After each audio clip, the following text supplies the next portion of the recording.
Welcome back in my video lecture.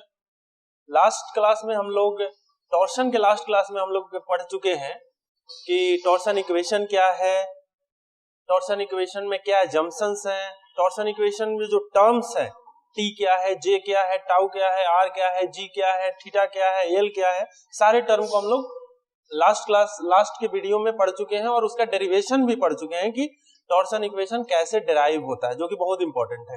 आज की इस वीडियो में लेक्चर नंबर 3 में हम लोग पढ़ेंगे कुछ इंपॉर्टेंट टर्म जो कि टॉर्शन के इस torsion of a circular shaft में ये इसको यूज किया जाता है। क्या है? पोलर मॉडुलस, जिसको हम लोग जेडपी से डिनोट करेंगे, और दूसरा टर्म है टॉर्सनल रिजिडिटी। टॉर्सनल रिजिडिटी याद रखिए। और अभी तक जितना चीज पढ़े हैं उसके बेस पे हम लोग MCQ question, multiple choice question जो कि डिफरेंट कॉम्पिटिटिव एग्जाम में आया हुआ है, उसको हम लोग भी इस लेक्चर में डील करेंगे। तो स्टार्ट करते हैं आज का लेक्चर। फर्स्ट टॉपिक क्या है हमारा? Polar modulus. इसको कभी कभी एक और नाम से जाना जाता है sectional, torsional sectional modulus, torsional section modulus, section modulus भी कभी कभी इस नाम से भी कभी कभी पूछा जाता है। दोनों नाम सेम ही है, दोनों एक ही चीज है। एक बार एसएससी जेईई में आया है कि टॉर्सनल सेक्शन मॉडुलस क्या है, तो क्या है वो? पोलर मॉडुलस ही है। क्लियर है? तो आप लोग लास्ट क्लास में पढ़ चुके हैं टी बाई जे, क्या कौन सा इक्वेशन है ये? Tau by R, G theta by L. ये कौन सा इक्वेशन है? टॉर्सन इक्वेशन है। ये इक्वेशन को आपको एकदम याद रखना है। हम लोग इसका डेरिवेशन भी समझ गए, ईच एंड एवरी पॉइंट का क्या मतलब है, क्या यूनिट होता है, इस किस कंडीशन में इसको यूज करेंगे, ये सब भी समझ चुके हैं और इसका डेरिवेशन भी समझ चुके हैं। क्लियर है? तो ये टर्म को देखते हैं क्या है। टॉर्सनल टॉर्सन सेक्शन मॉडुलस और पोलर मॉडुलस जेडपी। तो आप जब देखेंगे कि टी बाई जे इक्वल्स है shear stress divided by radius. Radius हम लोग कहां से लेंगे? याद रखिए, बहुत बच्चे का क्वेश्चन है कि सर रेडियस ऑलवेज हम लोग सेंटर से लेंगे। जो ये सर्कुलर शाफ्ट का क्रॉस सेक्शन जो है, शाफ्ट का जो क्रॉस सेक्शन है उसके ओरिजिन से, सेंटर से रेडियस लेंगे। रेडियस अगर आर होगा, ये रेडियस होगा, तो इतना यहाँ का स्ट्रेस पता चलेगा। रेडियस और बढ़ाइएगा तो इस हर पॉइंट पर इस रेडियस पे स्ट्रेस पता चलेगा। सबसे ज्यादा स्ट्रेस कहाँ होता है?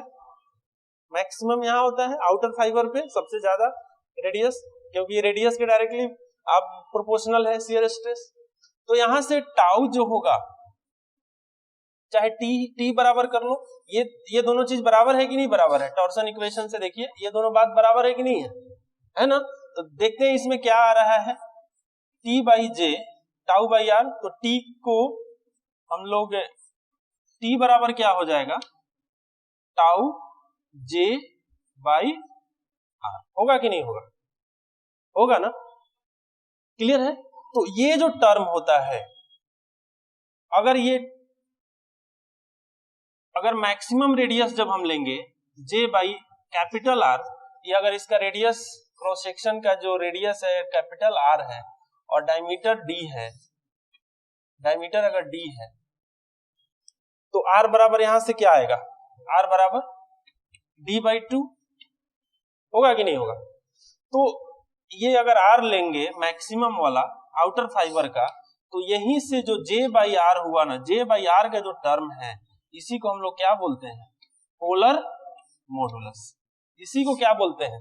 Polar modulus. बात समझ में आ गया ना? J by R polar modulus, polar moment of inertia divided by उस क्रॉस सेक्शन का मैक्सिमम रेडियस जो है। क्लियर है ना? तो ये क्या हो जाएगा? पोलर मॉडुलस के बराबर। क्लियर है ना? या इसको और क्या नाम से बोलते हैं?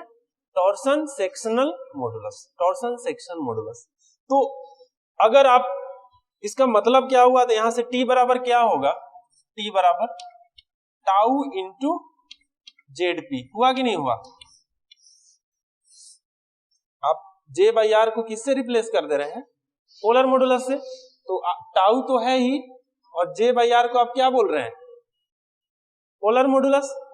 तो इसका मतलब क्या हुआ, आप तो अब निकाल लीजिएगा पोलर मॉडुलस।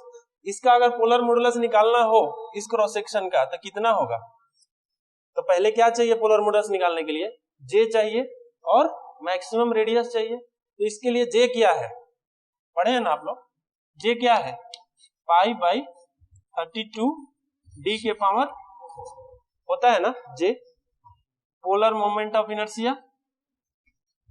और आर क्या है, डी बाई 2 है कि नहीं, रेडियस कितना है maximum, D by 2।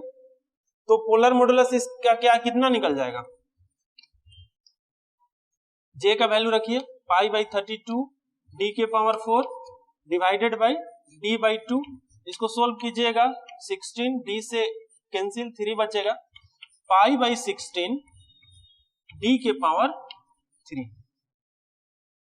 Polar modulus कितना निकला इसका, पाई बाई 16 डी के पावर 3।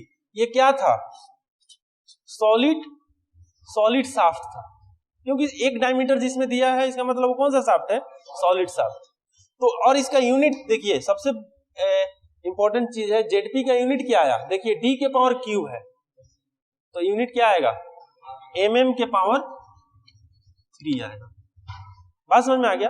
अगर ये रेडियस के टर्म में पूछता, ऑप्शन अगर रेडियस में दिया रहता तो डी की क्या होगा, डी को रेडियस में चेंज कर देंगे तो डी बराबर क्या होता है 2r होता है कि नहीं।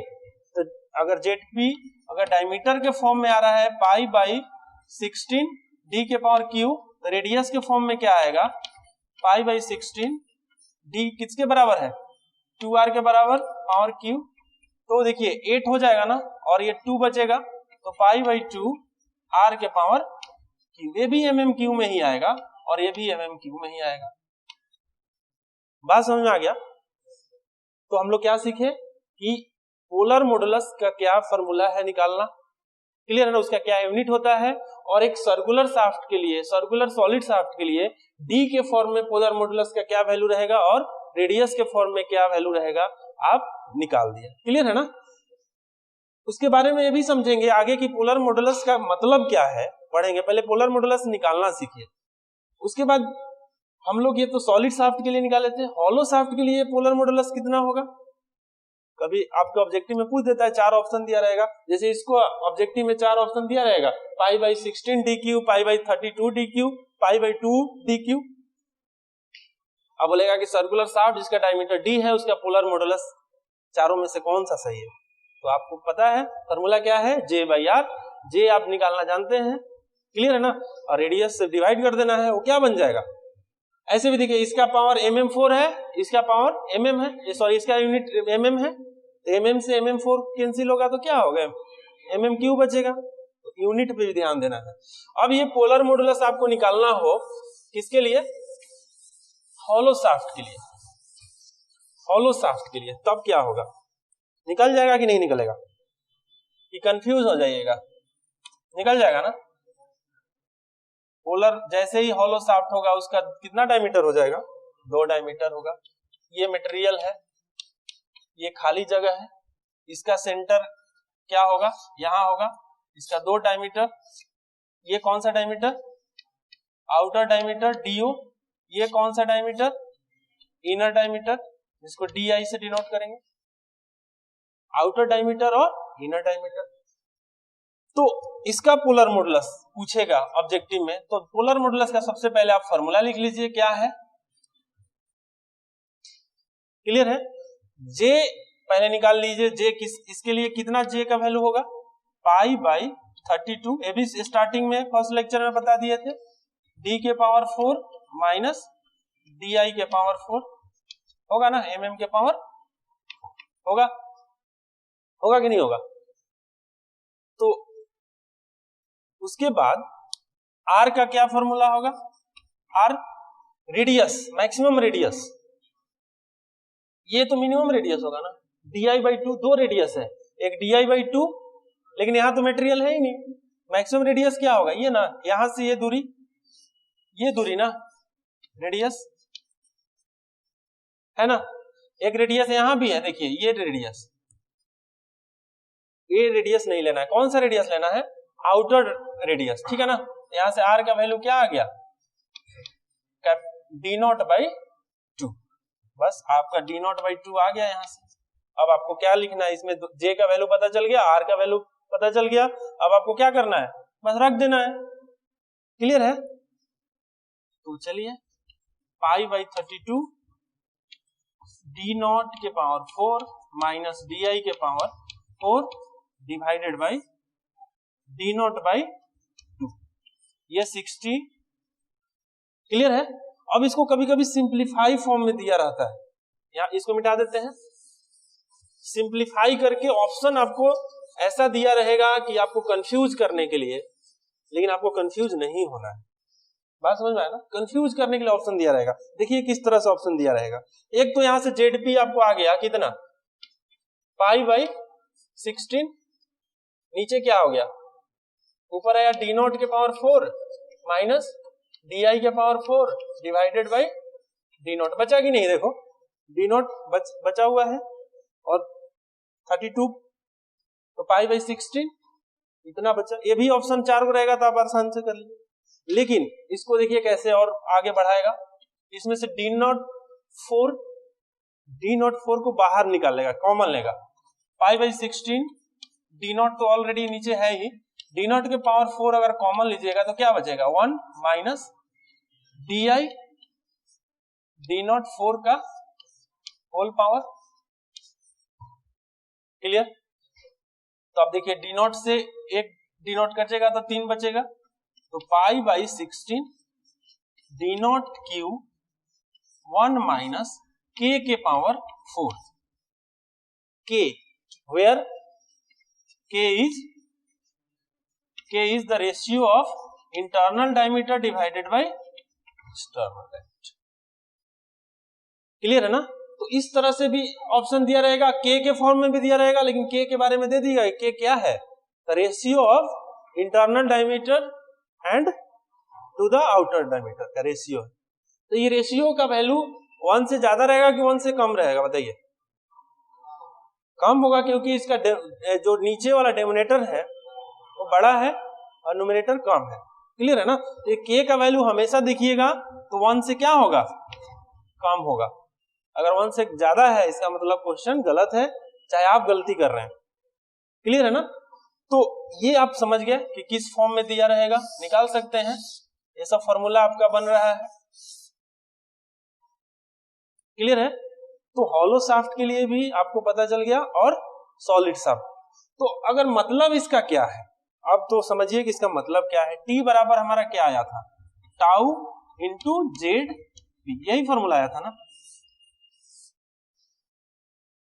ये कह क्या रहा है कि अगर आपका कोई शाफ्ट, आपके शाफ्ट है ये, इसका क्रॉस सेक्शन ये है, टाउ हम लोग इसमें टॉर्क अप्लाई कर रहे हैं, लेंथ L है। क्लियर है ना? ये जिस भी मटेरियल से बना हुआ है उसका maximum shear stress, maximum strength पता है उस मटेरियल का। अगर स्टील का बना है तो स्टील का शियर स्ट्रेंथ पता है, मतलब टाउ आपको मैक्सिमम पता है, ये वैल्यू फिक्स है, मैक्सिमम टाउ मैक्सिमम आपका फिक्स है। क्लियर है ना? टाउ मैक्सिमम आपका क्या है, फिक्स है, उससे ज्यादा आप नहीं कर ले जाइएगा, नहीं तो क्या हो जाएगा, फेल हो जाएगा। तो हर मटेरियल का टेंसाइल स्ट्रेंथ पता है और शियर स्ट्रेंथ पता है, ये स्ट्रेंथ है मटेरियल का, इससे ज्यादा आप बढ़ा नहीं सकते। क्लियर है ना? तो आप चाह रहे हैं कि ये मटेरियल ज्यादा से ज्यादा, ये शाफ्ट ज्यादा से ज्यादा टॉर्क को ट्रांसमिट करे, यहां से आप अप्लाई किए तो टॉर्क यहां पहुंचा दे ज्यादा से ज्यादा। क्लियर है ना? यहां टॉर्क ज्यादा से ज्यादा ट्रांसमिट करें। टॉर्क ज्यादा से ज्यादा ट्रांसमिट करने के लिए ये तो फिक्स है, ज्यादा से मैक्सिमम वैल्यू फिक्स है, आपको क्या बढ़ाना पड़ेगा, पोलर मॉडुलस। पोलर मॉडुलस किस पे डिपेंड कर रहा है, डायमीटर पे। पोलर मॉडुलस अगर सॉलिड शाफ्ट है तो π/16 d के पावर क्या था, 3। अगर d का वैल्यू हम बढ़ाते जाएंगे, डायमीटर बढ़ाते जाएंगे, तो जेडपी बढ़ता जाएगा। जेडपी जब बढ़ेगा तो टॉर्क ट्रांसमिशन कैपेसिटी उसका क्या होगा, बढ़ेगा, क्योंकि ये फिक्स है आपका। इससे ज्यादा आप यील्ड स्ट्रेंथ से ज्यादा नहीं जा सकते, इलास्टिक लिमिट से ज्यादा आगे बढ़ ही नहीं सकते, क्योंकि हुक्स लॉ ने बोला है कि आपको इलास्टिक लिमिट तक ही रहना है। क्लियर है ना? तो ये फिक्स है। आपके हाथ में क्या है बढ़ाना? डायमीटर। इस शाफ्ट का डायमीटर आप इसका मोटाई बढ़ा सकते हैं, आप बढ़ा सकते हैं, एक्स्ट्रा मटेरियल दे दीजिएगा तो ज्यादा टॉर्क ट्रांसमिट करेगा। लेकिन इसका भी लिमिट होता है, कितना बढ़ाइएगा? अगर नीचे बेस है, अगर ये में दो मशीन चल रहा है, ये शाफ्ट है और नीचे बेस है, तो बढ़ाइएगा तो क्या होगा? फिर आपका बेसमेंट से उसका क्या हो जाएगा? फाउंडेशन से क्या होगा? टच करने लगेगा। इसका भी लिमिट है। क्लियर है ना? तो आपके पास लिमिट है कि कितना टॉर्क ट्रांसमिट करना है, और आपके पास वेरिएबल्स क्या है? डायमीटर। क्लियर है? तो यहाँ पोलर मॉडुलस क्या बता रहा है? Torque transmission capacity. अगर पोलर मॉडुलस ज्यादा है, क्लियर है ना, सेम मटेरियल है, सेम मटेरियल बना हुआ है, तो टाउ दोनों मटेरियल का तो सेम होगा। अगर सेम मटेरियल है तो शियर स्ट्रेस सेम होगा। अब दोनों में टॉर्क ट्रांसमिटिंग कैपेसिटी किसका ज्यादा है, वो कौन बताएगा? Polar modulus. जिसका पोलर मॉडुलस ज्यादा होगा उसका मतलब उसका टॉर्क ट्रांसमिशन कैपेसिटी ज्यादा होगा। बात समझ में आ गया? इसका मतलब समझ गए। और हॉलो शाफ्ट और सॉलिड शाफ्ट के लिए पोलर मॉडुलस निकालना भी जान गए, उसका यूनिट भी समझ गए। तो एकदम ध्यान रखना है, polar modulus J/R, J is the polar moment of inertia, R is the maximum radius. बात समझ में आ गया?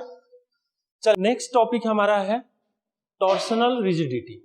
इंपॉर्टेंट टॉपिक है ये, टॉर्सनल रिजिडिटी। टॉर्सनल रिजिडिटी है क्या?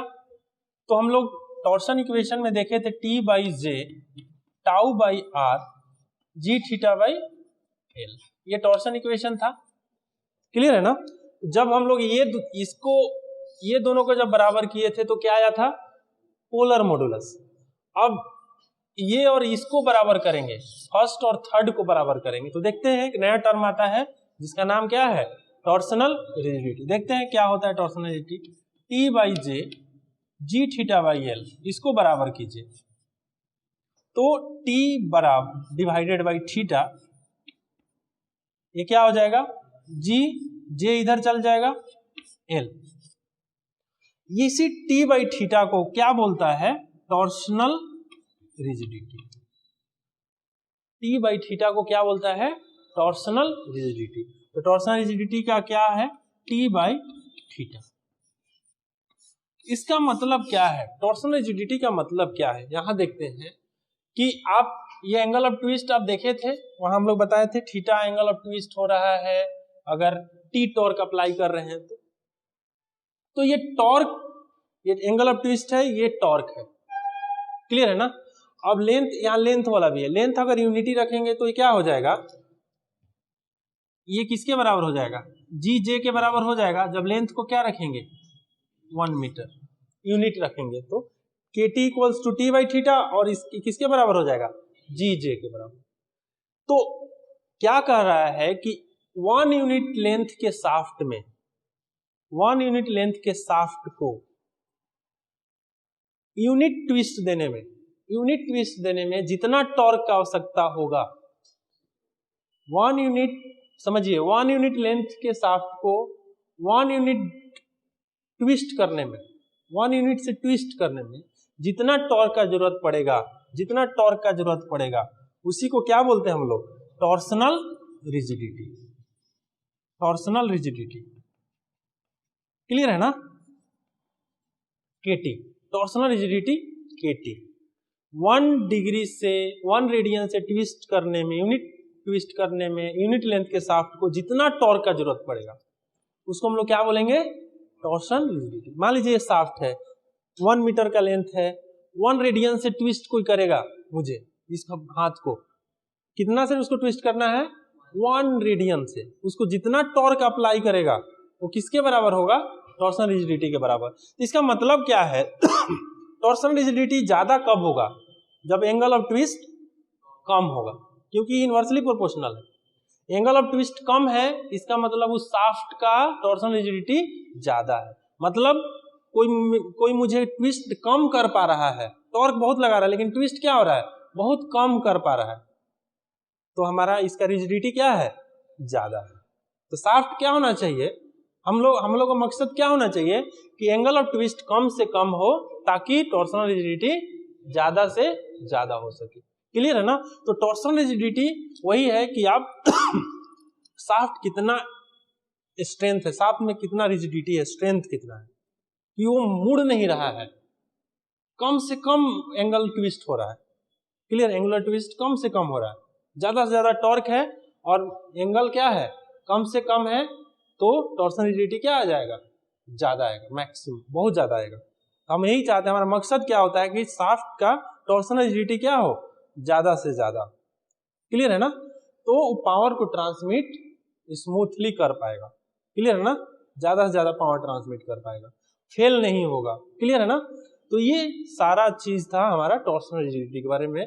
और आपको देखिएगा एसएससी जेईई वगैरह के क्वेश्चन डायरेक्ट आता है, टॉर्सनल रिजिडिटी क्या है, 1 यूनिट लेंथ के शाफ्ट को 1 डिग्री से 1 रेडियन से 1 यूनिट रेडियन से ट्विस्ट करने में कितना टॉर्क का जरूरत पड़ेगा, वो क्या कहलाता है? तो आपको क्या बोलिएगा ऑप्शन, टॉर्सनल रिजिडिटी। क्लियर है? तो ये था टॉर्सनल रिजिडिटी के बारे में। ओके, तो चलते हैं हम लोग अभी तक जितना पढ़े हुए हैं टॉर्शन के बारे में, उसको उस पे बेस्ड मल्टीपल चॉइस क्वेश्चन को सोल्व करते हैं। क्लियर है ना? कि अभी तक टॉर्शन इक्वेशन, एजम्पशंस और क्या पढ़ चुके हैं, पोलर मॉडुलस और टॉर्सनल रिजिडिटी। ये सारा चीज जो पढ़े कंसेप्ट, उसके बेस पे हम लोग देख रहे हैं कि अलग अलग कंपटीशन एग्जाम में ये क्वेश्चन आया हुआ है। एसएससी जेईई में ये सब क्वेश्चन हम लोग देख के चल रहे हैं। एसएससी जेईई का क्वेश्चन है, ये अलग अलग ईयर में आया हुआ है। एसएससी जेईई का है क्वेश्चन ये सारा। ठीक है, तो ये फर्स्ट ऑब्जेक्टिव करते हैं कि ऑब्जेक्टिव क्या है। क्लियर? तो ये रेशियो ऑफ, क्वेश्चन पढ़िए, question number 1, ratio of the polar moment of inertia to radius of the shaft is known as. क्या कह रहा है? Ratio of polar moment of inertia किससे डिनोट कर रहे हैं हम लोग, जे से अभी तक, और radius of the shaft, radius of the shaft किसके बराबर ये होता है, आप बताइए। पोलर मॉडुलस या टॉर्सन सेक्शन मॉडुलस, हम बताए हुए थे टॉर्सन पोलर मॉडुलस वाला लेक्चर में। तो क्या है इसमें, शाफ्ट स्टिफनेस ये तो नहीं होगा, फ्लेक्सुरल रिजिडिटी नहीं होगा, टॉर्सनल रिजिडिटी नहीं होता। टॉर्सनल रिजिडिटी क्या, कैसे हम लोग पढ़ते थे, केटी से, जो किसके बराबर होता था, टी बाई थीटा के बराबर होता था। तो ये तो है ही नहीं, ये भी नहीं है, ये भी नहीं है, थर्ड ऑप्शन भी नहीं है। करेक्ट कौन सा ऑप्शन है, टॉर्सनल सेक्शन मॉडुलस। क्लियर ना? जिसको हम लोग जेडपी से डिनोट करते थे और जो होता था Z by J by R, polar modulus by radius, polar moment of inertia divided by radius of the shaft. Clear है? तो ये इजी है, ये एसएससी जेईई में आया हुआ क्वेश्चन। क्लियर है ना? उसके बाद दूसरा ऑब्जेक्टिव देखिए, the solid shaft transmit A torque T. Shaft जानते हैं क्या ट्रांसमिट करता है, टॉर्क और पावर। टॉर्क से ही फॉर्मूला में रखिएगा पावर का, तो क्या हो जाएगा, पावर मिल जाएगा। टॉर्क अगर आपके पास है टी, ये मीन टॉर्क होता है, याद रखिएगा, मीन टॉर्क। टॉर्क पता है 2 पाई, और यहां से आरपीएम से मल्टीप्लाई करिए और 60 से डिवाइड कर दीजिएगा, तो क्या आ जाएगा, ये पावर इन वाट। क्लियर है ना? तो the solid shaft transmit A torque T, T transmit कर रहा है, टी का वैल्यू नहीं दिया है, टी के फॉर्म में दिया है। ठीक है ना? The allowable shear stress is tau. Allowable shear stress का मतलब क्या होता है, एलाउबल मतलब मैक्सिमम। ये शाफ्ट उससे ज्यादा स्ट्रेंथ का नहीं है, टाउ से ज्यादा वो अलाउ ही नहीं करेगा shear stress, maximum shear stress दिया हुआ है। इसका मतलब क्या दिया हुआ है, ये तो मिटा देते हैं, मिटा दे इसको ना। तो ये मैक्सिमम, एलोएबल कहीं भी वर्ड देखिएगा, इसका मतलब क्या है, मैक्सिमम है। क्लियर है ना? मैक्सिमम का वैल्यू दिया हुआ है। तो लिखिए क्या दिया हुआ है, गिवन क्वेश्चन नंबर 2 का सॉल्यूशन है ये। गिवन टॉर्क आपका वैल्यू टी दिया हुआ है और maximum shear stress the allowable shear stress, allowable word जहां भी सुनिए वो क्या है, मैक्सिमम। अलाउ कर रहा है, इतना ज्यादा अलाउ नहीं करेगा, तो मैक्सिमम शियर स्ट्रेस का वैल्यू क्या दिया हुआ है, टाउ। क्लियर है? तो क्या पूछ रहा है, द डायमीटर ऑफ शाफ्ट क्या होगा, डायमीटर ऑफ शाफ्ट, ठीक है ना। तो डायमीटर ऑफ शाफ्ट क्या होगा, तो देखिए इसको, अगर ये शाफ्ट है, हम लोग को डायमीटर अभी नहीं पता है, वही डायमीटर निकालना है। टी पता है कि टी इसको टॉर्क ट्रांसमिट करना है, और इस जो मटेरियल का बना है वो मैक्सिमम कितना ट्रांसमिट कर रहा है, मैक्सिमम कितना स्ट्रेंथ है उसका, टाउ। शियर स्ट्रेंथ कितना है उसका, टाउ। तो बोल रहा है कि इसका डायमीटर कितना होगा, ये जो सर्कल बन रहा है इसका डायमीटर क्या होगा, डी का वैल्यू निकालना। मैक्सिमम शियर स्ट्रेस आपको दिया हुआ है, क्लियर है ना, मैक्सिमम शियर स्ट्रेस का वैल्यू दिया हुआ है। तो आपको तुरंत कौन सा इक्वेशन लगाना है, याद रखिएगा, T by J tau by R G theta by L. ये फॉर्मूला आपको एकदम याद कर लेना है, टॉर्सन के न्यूमेरिकल में, ऑब्जेक्टिव में, ये फॉर्मूला एक ही फॉर्मूला ही है, ये फॉर्मूला आपको याद रखना है। क्लियर है? तो आप कहोगे कि क्वेश्चन आता है कि सर दोनों में से किसको एक साथ बराबर करें, ये लेके चले कि ये लेके चले कि ये लेके चले। तो आप देखिए कि किसका वैल्यू दिया हुआ है, किसका वैल्यू नहीं दिया हुआ है। क्या जी और थीटा एल का कहीं जिक्र है क्वेश्चन में, जिसका जिक्र ही नहीं है उसका फिक्र करना क्या है। क्लियर है ना? तो यहाँ ना थीटा दिया हुआ है ना एल दिया हुआ है, ये तो हटा देना है। अभी आपको इसके बराबर ये कर देना है, T by J tau by R. इसमें देखिए डी रहता है, क्लियर है ना। लेकिन याद रखिएगा टी बराबर क्या हो गया, टाउ बराबर क्या हो गया, टी आर बाई जे। होगा कि नहीं होगा? और क्या दिया हुआ है, शियर स्ट्रेस है। लेकिन शियर स्ट्रेस ये कौन सा शियर स्ट्रेस दिया हुआ है, और मैक्सिमम कहां होता है, आर के किस वैल्यू पर मैक्सिमम होता है, आउटर वैल्यू पर। तो आउटर वैल्यू पर डायमीटर ये मैक्सिमम होने के लिए आर को क्या होना पड़ेगा, मैक्सिमम होना पड़ेगा। आर का मैक्सिमम वैल्यू कितना हो सकता है, यहाँ इस पर आर का डी बाई 2 होगा। आर का वैल्यू तो बहुत सारा है, यहाँ भी यहाँ भी यहाँ भी, देखो कितना सर्कल बन रहा है, लेकिन सबसे ज्यादा मैक्सिमम बोल रहा है ना ये। टाउ दिया हुआ है लेकिन किसका वैल्यू दिया हुआ है, मैक्सिमम। आप ग्राफ इसका पढ़े थे ना, बनाए थे ना हम लोग, क्या हो रहा था, ऐसे बन रहा था ना ये ग्राफ। तो मैक्सिमम शियर स्ट्रेस कहां हो रहा था, आर के डी बाई 2 पर हो रहा था ना। तो डी बाई 2, तो टाउ मैक्सिमम क्या होगा, T by J D by 2। Clear है?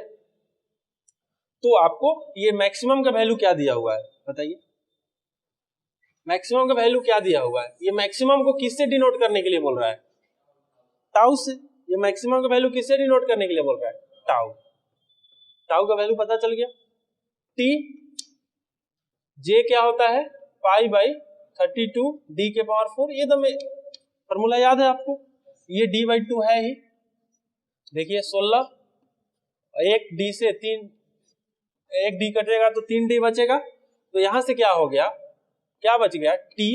देखो 16 ऊपर जाएगा, 16 टी बाई पाई, पाई बचा हुआ है और क्या बचा हुआ है, डी।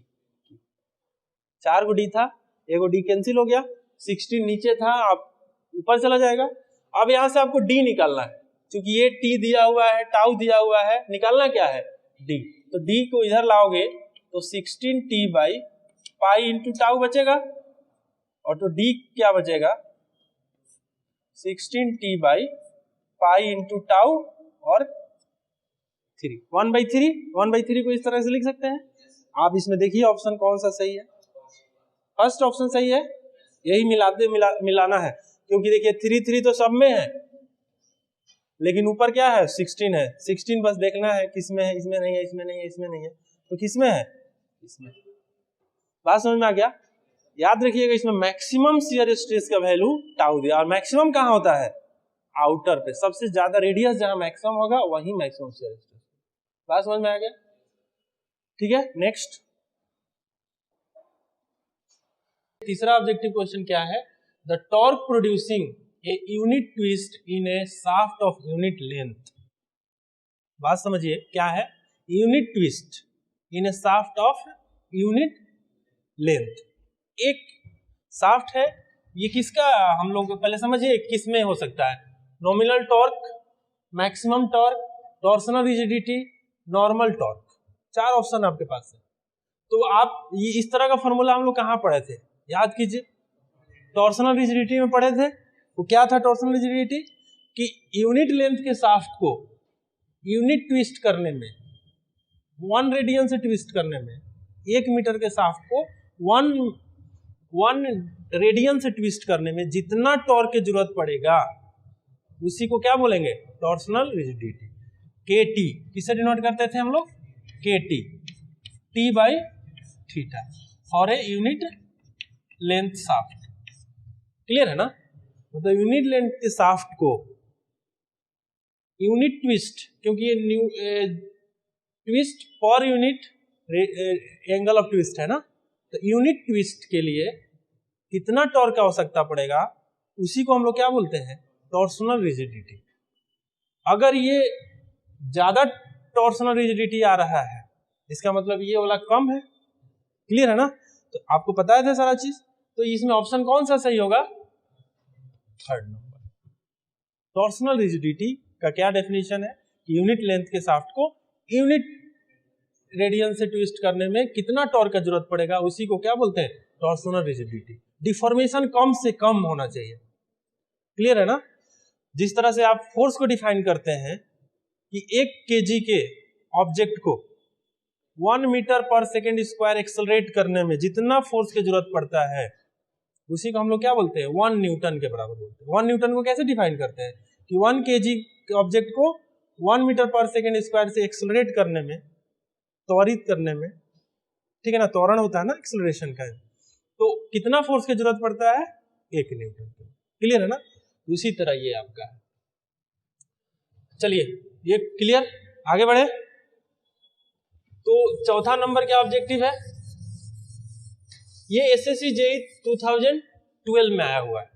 जो तीसरा नंबर ऑब्जेक्टिव जो क्वेश्चन सॉल्व किए वो कहाँ आया हुआ था, 2012 में आया हुआ था SSC JEE में, जूनियर इंजीनियरिंग एग्जाम में।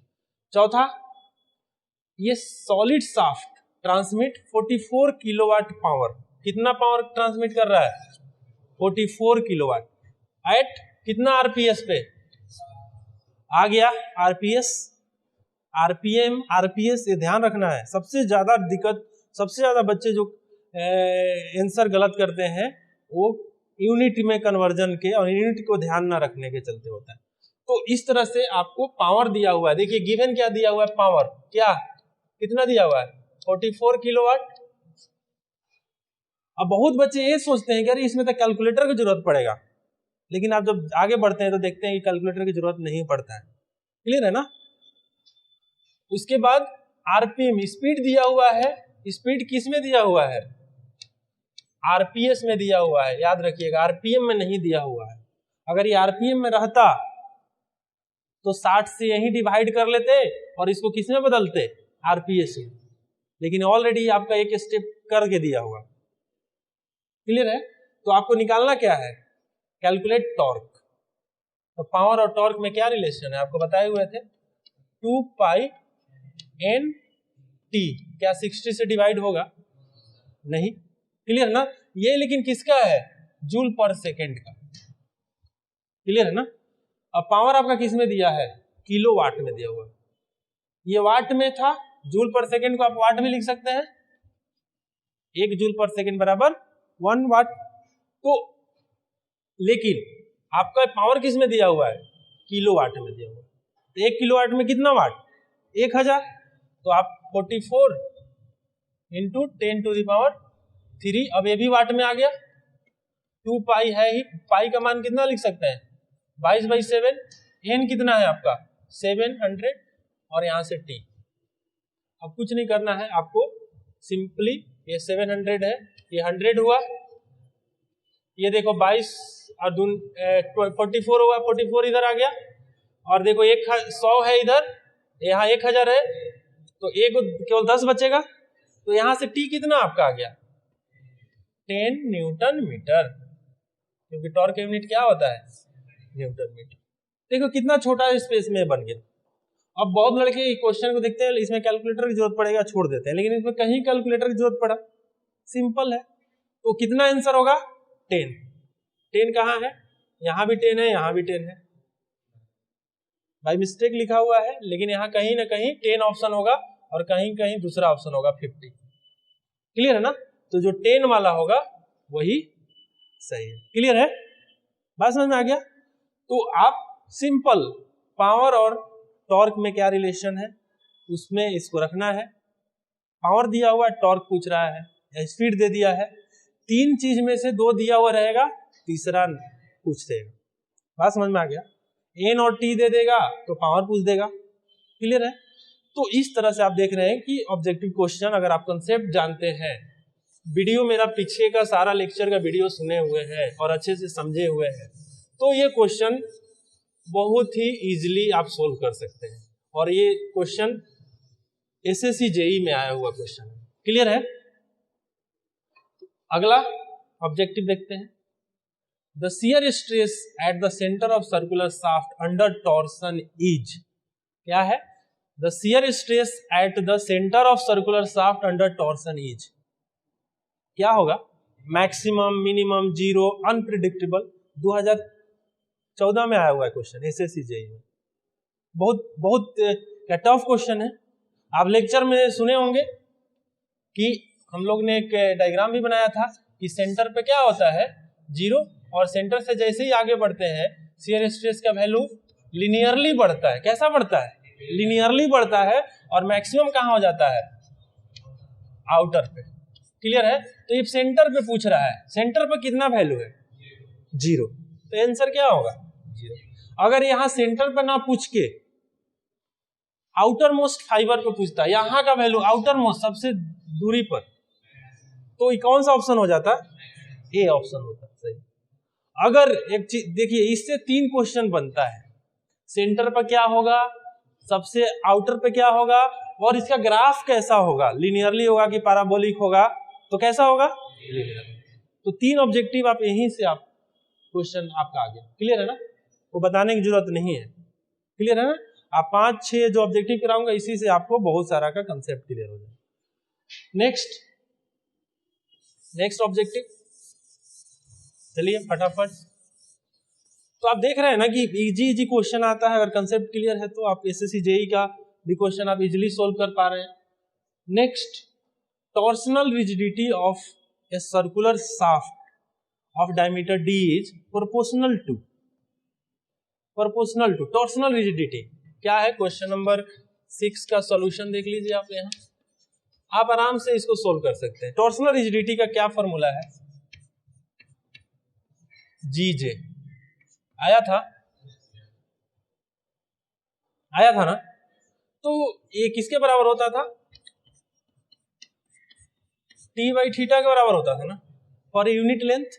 अगर लेंथ से यहां आप करते हैं डिवाइड तो क्लियर है ना। तो proportional to shaft of diameter D is proportional to, तो कह रहा है कि एक सॉलिड सर्कुलर शाफ्ट है जिसका डायमीटर कितना है, डी दिया हुआ है, तो इसका टॉर्सनल रिजिडिटी किसके प्रोपोर्शनल होगा, डायरेक्टली प्रोपोर्शनल किससे होगा। क्लियर है ना, डायरेक्टली प्रोपोर्शनल तो नहीं है, प्रोपोर्शनल किसके होगा। तो आप देख लीजिए केटी, ये कौन सा ईयर में आया हुआ है, ये 2014 में आया हुआ था, ठीक है ना, देख लीजिए मिट गया हो, तो ये 2014 में आया हुआ क्वेश्चन। क्लियर है, सॉरी यहाँ लिखा हुआ है 2015 में आया हुआ, ठीक है, ये एसएससी जेईई 2015। तो आप इसको जी जे के बराबर होता है, जी का वैल्यू फिक्स रहता है किसी मटेरियल के लिए, जे का वैल्यू क्या होता है, पाई बाई 32 डी के पावर 4। तो आपका टॉर्सनल रिजिडिटी किसके डायरेक्टली प्रोपोर्शनल है, डी के पावर 4 का, किसके डायरेक्टली प्रोपोर्शनल है, डी के पावर 4 है ना। देखिए इसमें D 1 by D square, D के पावर 4 डी स्क्वायर, कौन सा आंसर होगा, डायरेक्टली प्रोपोर्शनल का मतलब आप समझते हैं, जो उस पर डिपेंड करता है। क्लियर है ना? और डायरेक्टली प्रोपोर्शनल होता है, इनवर्सली प्रोपोर्शनल है। तो यहाँ d के पावर 4 का डायरेक्टली प्रोपोर्शनल है कि इनवर्सली प्रोपोर्शनल है? डायरेक्टली प्रोपोर्शनल है। क्लियर है ना? क्योंकि d का वैल्यू बढ़ेगा टॉर्सनल रिजिडिटी बढ़ेगा, d का वैल्यू घटेगा टॉर्सनल रिजिडिटी घटेगा। क्लियर है ना? तो ये डायरेक्टली प्रोपोर्शनल है। तो आप आसानी से देख रहे हैं कि एसएससी जेई चाहे अलग कंपटीशन एग्जाम का गेट का आप क्वेश्चन बनाइए, चाहे आईएएस का क्वेश्चन, इंजीनियरिंग सर्विस का क्वेश्चन बनाइए, अगर आपका कंसेप्ट क्लियर है तो आप आसानी से क्वेश्चन को सॉल्व कर पाइएगा। Thank you for watching.